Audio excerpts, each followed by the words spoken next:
शिक्षा बचाओ देश बचाओ जिला स्तरीय जन अभियान के तहत फतेहाबाद में पटवार भवन में इसका आयोजन किया गया। इसका मुख्य विषय शिक्षा नीतियों के प्रभाव एवं भविष्य के काम के बारे में चर्चा की गई। इस पर मुख्य वक्ता के रूप में STI के राष्ट्रीय जनरल सेक्रेटरी CN भारती ने विस्तार से चर्चा की। देखिए शिक्षाविद साथी CN भारती विचार रखते हुए। अलग अलग शब्दों में कुछ साथियों ने कहा है, दिवाकर जी ने भी कुछ कहा है, कपिल जी ने कहा और साथियों ने कहा। बहुत से कटु अनुभव, काफ़ी जुझारू साथी हैं, फील्ड के साथी हैं। हरपाल जी तो आना लगातार ही फील्ड में रहते हैं, उन्होंने भी अनुभव बताए, स्टीक उदाहरण देकर बताए और साथी भी बोलते। तो जहाँ तक आज की सभा या गोष्ठी कह लो, इसको कन्वेंशन कह लो, बैठे हैं, निश्चित तौर पे ये शिक्षा के मुद्दे को लेकर। और यहाँ मैं शुरुआत में एक स्पष्ट करता हूँ कि शिक्षा जो मुद्दा है वो अध्यापक का नहीं, अकेले का है। अध्यापक का है, बड़ा है, कोई दो राय नहीं, परंतु ये समाज का मुद्दा है। चाहे कोई कर्मचारी है किसी भी विभाग का, या कर्मचारी नहीं, किसान है, मजदूर है, सबका शिक्षा से बेहतर समाज का निर्माण होता है। और बेहतर समाज की आवश्यकता सभी प्राणियों को है। मेरे पड़ोसी का बच्चा बहुत अच्छा पढ़ लिख गया, मैनर्स सीख गया, तो मुझे भी लाभ मिलेगा सुबह सुबह से। और मेरे पड़ोसी का बच्चा कट्टरता में बह गया, गाली गलौज में बह गया, तो मेरे घर के अंदर भी नुकसान आएगा। तो इसलिए ये समाज का मुद्दा है, बेहतर समाज बनाना। इसलिए हम गांव में जाने की बात करते हैं, हम कहीं और जाने की बात। तो जहां तक राष्ट्रीय शिक्षा नीति 2020 1986 के बाद जो आई है, उसकी हम चर्चा करें और केवल हम संगठन में काम करते हैं इसलिए विरोध करें, ऐसा हमारा कोई मकसद नहीं। वो ये कहते हैं कि प्रधान जी तुमने तो विरोध ही करना है, कुछ कर। एक्चुअली वो ऐसा कहकर अपनी जिम्मेवारी से बचना चाहते हैं, वो समझना नहीं चाहते। हम कहते हैं कि किसी भी राष्ट्र के लिए राष्ट्रीय शिक्षा नीति बहुत अनिवार्य है, बहुत। जिस समाज के विकास की अपन बात करते हैं वो शिक्षा नीति के बगैर नहीं हो सकती। और कभी भी कोई शिक्षा नीति संपूर्ण रूप से ठीक हो जाएगी ऐसी भी कामना करना कोई अच्छी बात नहीं। सुधार हमेशा चाहिए। चाहे आपने 86 की पॉलिसी बोली है, उसमें सुधार चाहिए, परंतु ये जो पॉलिसी आई है ये एकदम अपने अंदर इतनी कमियां लेकर आई है कि केवल एक दो संगठन की बात नहीं है, सैकड़ों संगठन इसके विरोध में। मुख्यतः अगर इसको कुछ शब्दों में, अब 600 पेज नहीं पढ़े जा सकते, उनका मूल्यांकन भी नहीं किया जा सकता, मुख्यतः अगर कुछ शब्दों में लेकर आए तो NEP 2020 एक रोड मैप है। 3C अंग्रेजी में कहते हैं, सेंट्रलाइजेशन, कमर्शलाइजेशन और कम्युनलाइजेशन।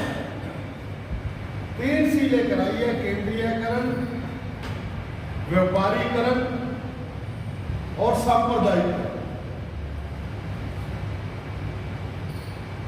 और साथ ही ये तो ले ही ले, इससे अगला जो इसने अटैक बोल रहे शिक्षा नीति,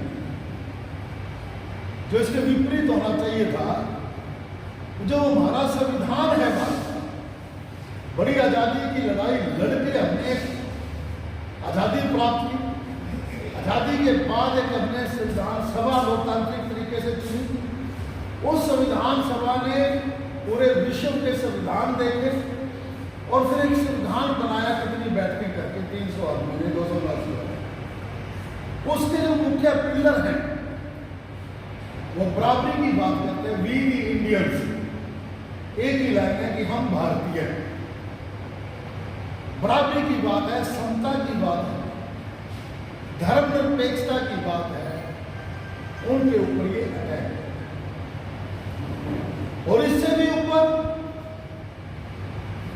जितना विकास हुआ इस समाज का, जब हम इतिहास पढ़ते हैं, हम आदिकाल से देखते हैं, अभी साथी ने बात करी, उत्पत्ति की थ्योरी की बात करी डार्विन की, हम उससे पहले पत्थर युग देखते हैं, आदि मानव देखते हैं, राजशाही देखते हैं, सामंतवाद देखते हैं, और हम फिर आके औद्योगिक क्रांति भी देखते हैं। औद्योगिक क्रांति के बाद एक एक साल के अंदर दसियों हजार आविष्कार देखते हैं। हम एक विज्ञान की उपज देखते हैं, विज्ञान आगे बढ़ता है, और जिसको रेनेसां पीरियड भी कहते हैं यूरोप में, या पुनर्जागरण कहते हैं। इंसान को एक इंसान माना गया, उसकी तरक्की की बात करी गई, उसकी सहूलियत की बात करी गई। आज भी परिवारों में चर्चा करें कि हमारे बुजुर्ग रतिया से पैदल आया करते फतेहाबाद, तहसील का काम है, कोई और काम है, पहिए का आविष्कार है, गाड़ियों का आविष्कार है, जहाँ दिन लग जाया करते हैं आज 15-20 मिनट में पहुंच जाते हैं। ये जो सारे आविष्कार हुए, विज्ञान आगे बढ़ा है, इंसान की जिंदगी रसोई से लेकर देखे आगे तक बढ़े, आप कितनी तरक्की, ये उसी विज्ञान के खिलाफ है। ये 5000 साल पुराने युग में लेकर जाती है, ये अंधविश्वास में लेकर जाती है। माननीय प्रधानमंत्री जी कहते हैं कि यहां तो प्लास्टिक सर्जरी बहुत पहले थी, इंसान के सिर पे हाथी का सिर लगा दिया गणेश जी का, और बहुत सारी बात, ये उन बातों को, तो इसलिए हम ये विरोध करते हैं कि ये जो शिक्षा नीति है, ये भारत के संविधान के अनुरूप नहीं है, भारत की जनता के अनुरूप नहीं है, जहां 80 करोड़ लोगों को 5-5 किलो अनाज देते हो जिंदा रहने के लिए, वो निजीकरण के स्कूलों में नहीं पढ़ा सकते बच्चों को, ये विज्ञान विरोधी है। हम मांग करते हैं कि ऐसी शिक्षा नीति को वापस लिया जाए और ऐसी जनपक्षीय शिक्षा नीति लागू की जाए। 3 शब्दों में कहता हूं कि कैसे, जो क्योंकि समाज बेहतर बनाने के लिए टोटल 140 करोड़ आबादी में जो स्कूल जाने वाले, कॉलेज जाने वाले, उच्च शिक्षा प्राप्त करने वाले लड़के लड़कियां, किसी धर्म के, किसी जाति के, किसी वर्ग के, किसी इलाके के, गरीब से गरीब, अमीर से अमीर, सबके लिए शिक्षित होना जरूरी है 21वीं शताब्दी। और जब ये इतना बड़ा काम है भारत जैसे देश में, तो इसको सरकार के द्वारा कोई पूरा नहीं कर सकता। कितना कोई अमीर हो, कुछ एक अमीर अपने बच्चे को नहीं पढ़ा सकता, इतने विषय है, कोई अकेला प्रबंध नहीं कर सकता। तो हम कहते हैं कि सरकार प्रबंध करे ऐसी शिक्षा नीति का कि सबको निःशुल्क शिक्षा हो, सबको अनिवार्य शिक्षा का प्रबंध हो, और सबको गुणवत्तापूर्ण शिक्षा, फ्री कंपल्सरी है, क्वालिटी एजुकेशन, ये 3 शब्द हम मांग रहे हैं। तो दूसरी बात, ऐसी शिक्षा नीति जो भारत के संविधान के पिलर हैं, स्तंभ हैं, उनको पाठ्यक्रम में शामिल करें, उनके बारे में पढ़ाती हो, वो बराबरी की बात करें, समता की बात करें, धर्मनिरपेक्षता। ये यूनिफॉर्म का कंसेप्ट कहां से आया? वर्दी किसी भी पुलिस में हो, चाहे बच्चे की वर्दी हो, ये कंसेप्ट इसलिए आया कि क्लास में कोई अमीर गरीब का अंतर ना रह जाए। कोई जात धर्म का अंतर ना रह जाए। जब टीचर पढ़ा रहे हैं सामने एक जैसे बच्चे बैठे हैं, पुलिस की है, नर्स की वर्दी है, किसी और की वर्दी है, मिलिट्री की वर्दी है, ये वर्दी का कंसेप्ट ही यही है कि जो दूसरी सामाजिक भिन्नताएं हैं वो अलग हो जाए, एक जैसा कॉमन सिस्टम लागू हो। मिड डे मील की बात आती है, ये लंगर पद्धति जो सिख गुरुओं की देन है, जो हम यहाँ हैं कि दरी पे बैठ के बराबर खाना, ऊंच नीच का फर्क नहीं। पर ये शिक्षा नीति वही सारे फर्क कर रही है जो बाकी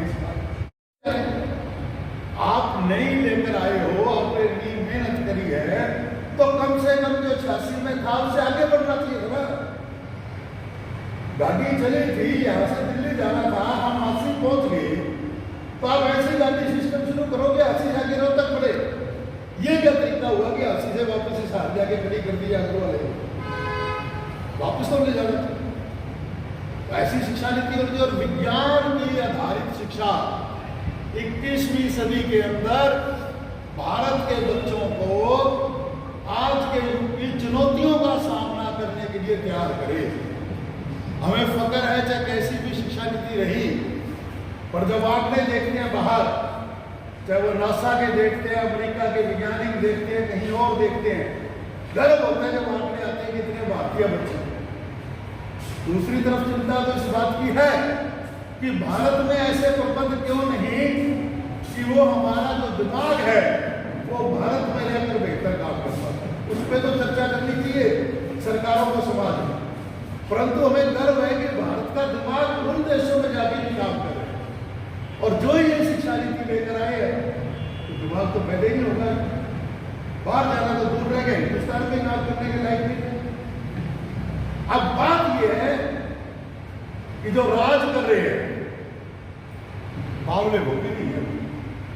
क्या पढ़ तो समीक्षा कर दी कि राष्ट्रीय शिक्षा नीति 20 में क्या क्या है, क्या होना चाहिए, क्या उनको नहीं पता, उनको हमारे से ज्यादा। पर राज करना वाले आज उस हाथ में राज है जिनकी सोच इसी राष्ट्रीय शिक्षा नीति,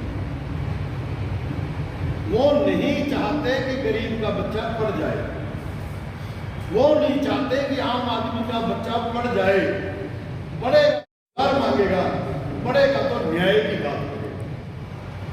ये उनके सिद्धांतों में नहीं है। वो उस मनुस्मृति की बात करते हैं, एक लाइन में तो आबादी को खत्म कर देते हैं महिला को। महिला तो इंसान ही नहीं है धरती में, ना पढ़ना लिखना चाहिए, ये तो मनोरंजन, बच्चे पैदा करने की मशीन, घर का काम करना, 3 काम करना और कोई। और दूसरा जो गरीब बता रहे शूद्र है, कमजोर वर्ग है, ये केवल सेवा करने के लिए है, ये नहीं पढ़ने चाहिए। यहां करोड़ों की भीड़ चाहिए जो कांवड़ यात्री है, उनके ऊपर हजारों करोड़ का बजट खर्चा जा सकता है कि वो फूल बरसाएंगे हेलीकॉप्टर से। कोविड के दौरान मजदूर घर जा रहे, बीमार बच्चा लेके, कोई औरत बीमार है, उनके लिए कोई प्रबंध नहीं हो सकता गाँव के ऊपर फूल बरसाए जा सके। ये सोच है जो सामने आ चुकी है। तो ऐसी फौज तैयार करने के लिए ये राष्ट्रीय शिक्षा नीति लेकर है। वो एक सोच के तहत लेकर है, हम अपनी सोच के तहत मान रहे, हम देश के जिम्मेवार नागरिक हैं। हमें जो जीवन मिला है हमने ये समझ लिया, ट्रेड यूनियनों में काम करते करते हमारी शिक्षा हो गई कि हम समाज को क्या चाहिए क्या नहीं चाहिए ये हम सोच विचार सकते हैं, ये हम समझ सकते हैं। तो अगर समाज के पक्ष की बातें हमें लागू करवानी है, उस सरकार से करवानी है जिसकी सोच विपरीत है, तो निश्चित तौर पर बचे खुचा लोकतंत्र जो है उसमें भी जनता ही जनार्दन है, जनता ही बड़ी चीज है। तो फिर हमारा फर्ज बन जाता है कि हम तो समझ गए, अब हमें जनता की तरफ जाना। अगर जनता ये मांग करती है कि मेरे किताबें फ्री मिलनी चाहिए, ना केवल मिड डे मील बढ़िया बल्कि ब्रेकफास्ट में मिलना चाहिए, तो इन मुद्दों पर अगर जनता रहती है तो कहीं ना कहीं गुंजाइश है। हम हताश नहीं है, निराश नहीं है कि सब कुछ खत्म हो गया। ठीक है, सरकार संचालित है अपने इरादों से, वो कर रही है, परंतु अगर जनता समझ जाए बात और हम जो अगवा दस्ता है, अगर हम ये समझाने में काबिल हो जाए, क्योंकि हमारे अकेले समझने का कोई मतलब नहीं है, हम समझ गए, हमारे समझने का मतलब है इसको मल्टीप्लाई करना, कि हम इस समाज की बेहतरी के लिए समझा पाए। और जरूरी नहीं कि 100% को समझाना ही जरूरी है, ऐसा नहीं। देश की आज़ादी की लड़ाई में भी 100% लोग नहीं लड़े, खासतौर से जो राज करने वाले हैं, ये तो भी ये कुछ थे, और लोग भी थे बहुत ऐसे, या हो सकता है वो किसी तरफ भी ना हो, क्या अपने लड़ाई झगड़े में कोई राज करता रहे, वो अपने टीचर्स की बात भी आ रही है, देखी जाएगी। ये पुलिस ही अपन को तनख्वाह लेनी है 1 तारीख को, तो कुछ लोग अगर लड़ेंगे, अगर सही बात पे लड़ेंगे, तो कम से कम उनके विरोध करने वाले कम खड़े होंगे, क्योंकि सच्चाई के खिलाफ खड़ा होना बड़ा मुश्किल है। आजादी की लड़ाई कुछ कम लोगों ने लड़ी होगी, परंतु ऐसे बहुत कम रहेंगे कि जो उनका विरोध करते हैं। अगर हम जनता में जाके लड़ेंगे, इसका प्रचार प्रसार करेंगे, तो हमारी ताकत बढ़ सकती है। मैंने बताया कि जैसे संगठन है, बड़े लंबे समय से काम कर रहे हैं, 40 साल है, तो मुझे हो गई में काम कर, तो हम आगे बढ़ेंगे और हिंदुस्तान स्तर के ऊपर हम अलग अलग मोर्चे दुनिया बनाते हुए, शिक्षा के मुद्दे पे भी और बाकी मुद्दों पे भी, हमने JFM बनाई, joint forum for movement of education, KG to PG unity का नारा दिया। शुरुआती दौर के बच्चे से लेकर कॉलेज यूनिवर्सिटी तक के प्रोफेसर को बुलाते, ऐसे कई संगठन इकट्ठे करे, स्टूडेंट्स के संगठन भी इसके अंदर शामिल थे, कई बड़े प्रोग्राम करे। अभी लास्ट में 13 सितंबर को जंतर मंतर पे बड़ा प्रदर्शन करके लाए, राष्ट्रपति महोदय को ज्ञापन दिया, शिक्षा मंत्री को ज्ञापन। उससे पहले school teacher federation of India ने अपने स्तर के ऊपर उसी जंतर मंतर पे प्रदर्शन किया। हमने भी राष्ट्रपति महोदय को 10 लाख सिग्नेचर दिए करवा के हिंदुस्तान से। हमने शिक्षा मंत्री से बात की, मतलब थोड़ा सा अंतर जो है ना, बाहर की चर्चा कर रहे थे चाहे पीते हुए, कि पहले की जो सरकारें थी, अगर उनके सामने आंदोलन करते थे, बातचीत करते थे, कुछ ना कुछ लागू होता, चाहे वो केंद्र की सरकारें थी, चाहे हरियाणा की सरकार। मुझे याद है 123 दिन हमने भूख हड़ताल चलाई थी जींद में, मांगेराम गुप्ता जी से बातचीत हुई, बाद में जूस पिलाया उन्होंने आगे।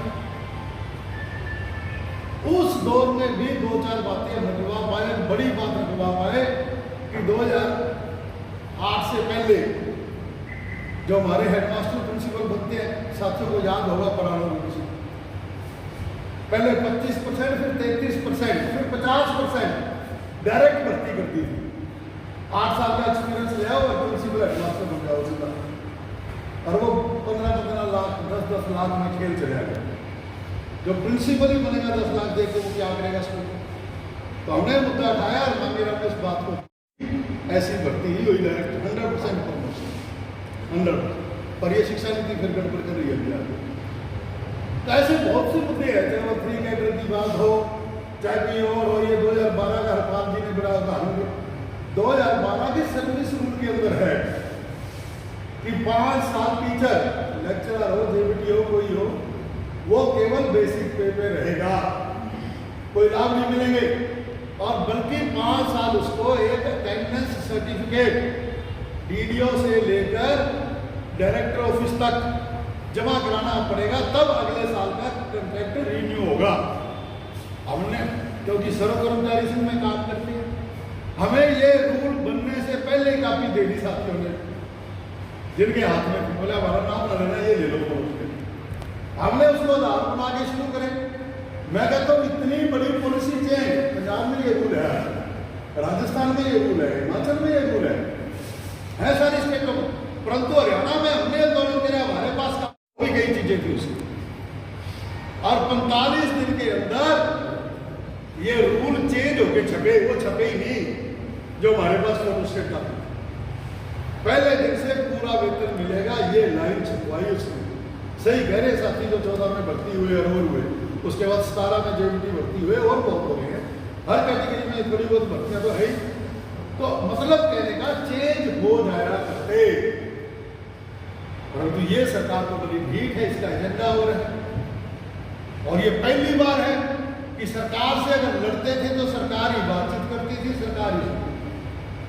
आज आप देखोगे इस दौर में अगर आप कोई संघर्ष करते हैं तो सरकार तो बहुत दूर है, उससे पहले और ही बहुत लोग हैं जो लड़ने आ जाते हैं।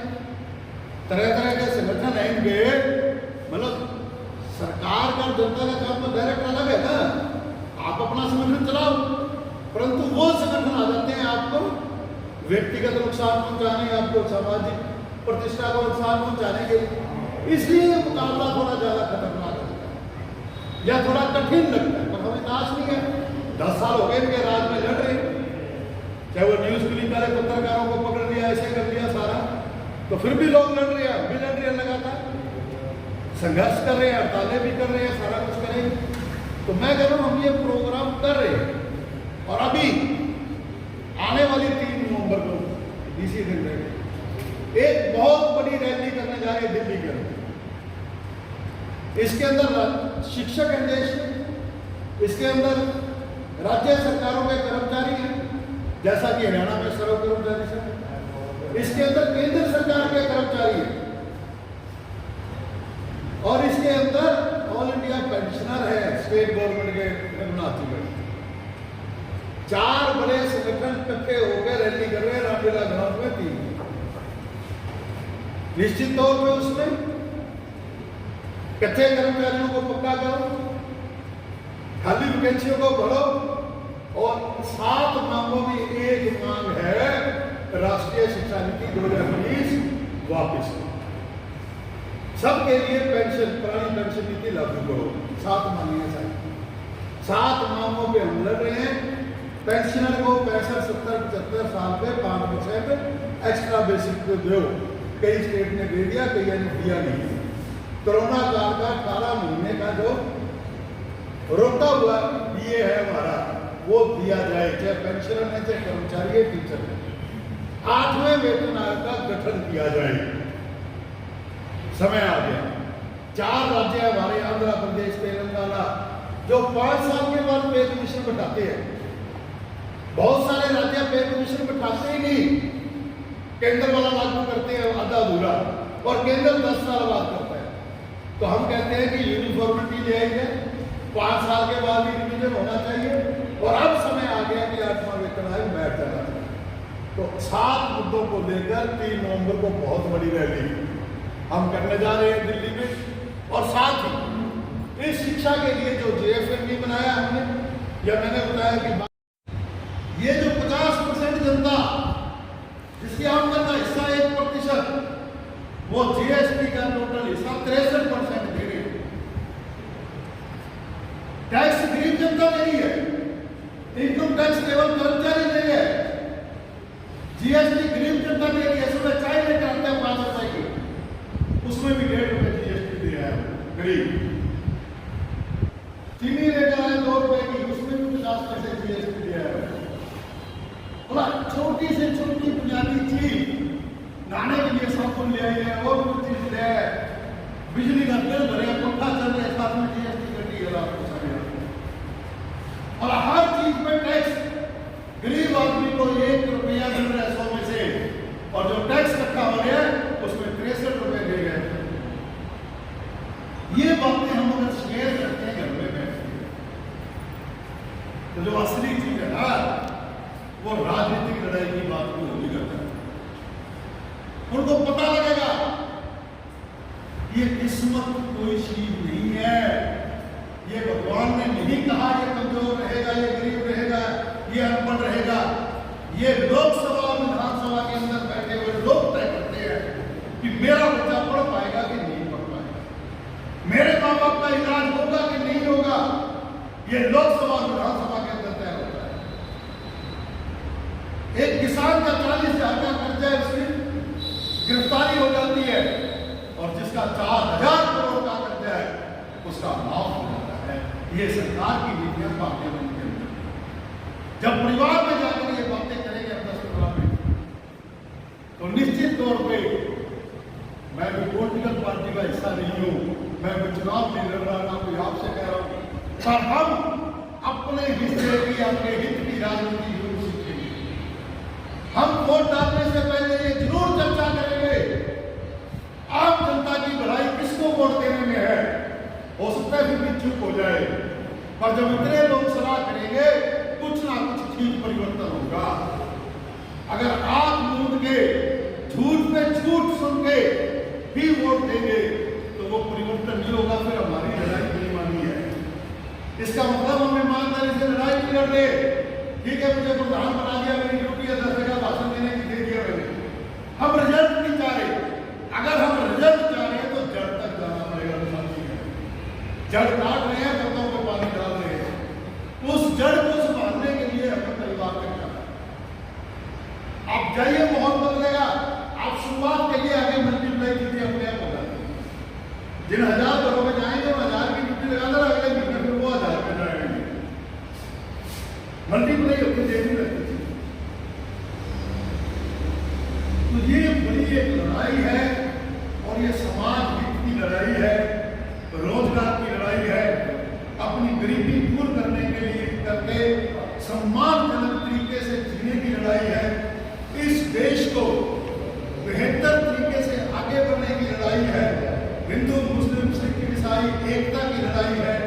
इस सृष्टि में जो आ गया है, जो हिंदुस्तानी है, वो सब एक है।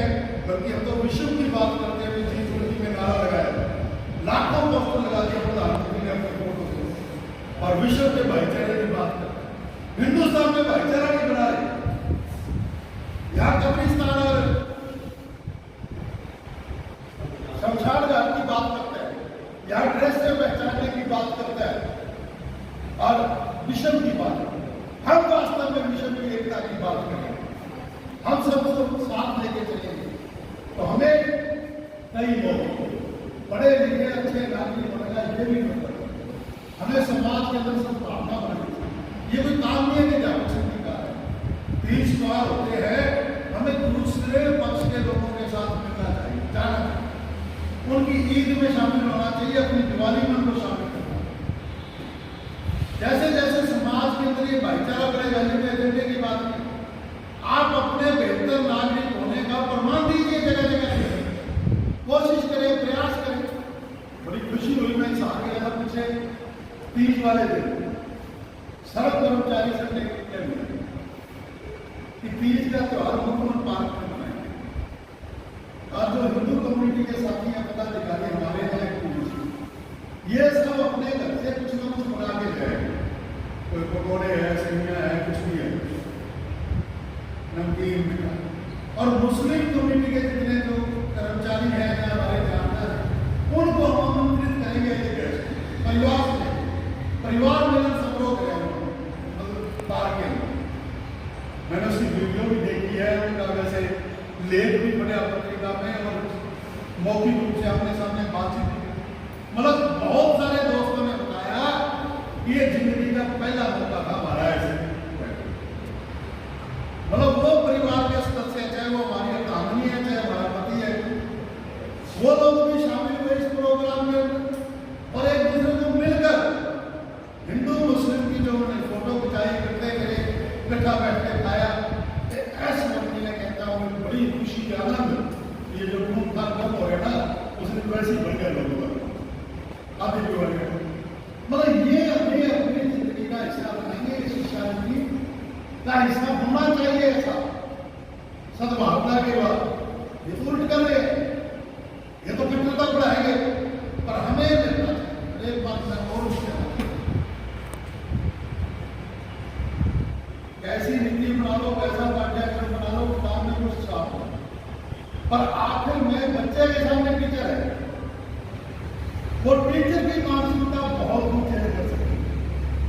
आप उसी नफरती पाठ्यक्रम में से प्यार मोहब्बत की बातें पढ़ा सकते, जो सिलेबस काट दिए उन सिलेबस का जिक्र भी आप कर सकते। लड़ेंगे, वो लड़ाई लड़ रहे हैं कि ये सिलेबस शामिल किए जाए। केरला सरकार ने कह दिया कि एनसीईआरटी ने तो सिलेबस काटे, हम नहीं काटेंगे।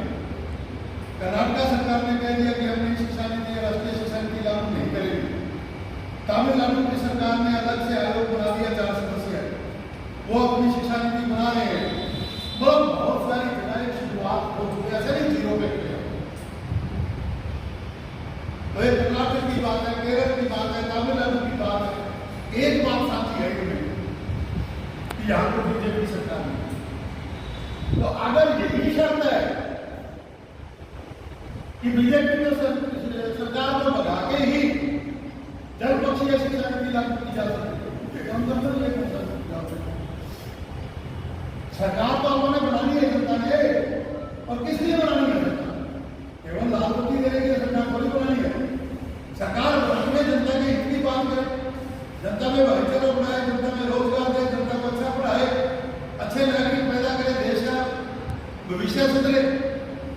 अगर हमें लगता है कि रुकावट यही सरकार है, इसकी भी मतलब है, दूसरे दोनों भी करो इसको। उस पक्ष को तो बोल नहीं रहा। मैं कह रहा हूँ भारत के वर्तमान संविधान के अनुसार जितनी हमारे को छूट है उतना ही काम कर दो।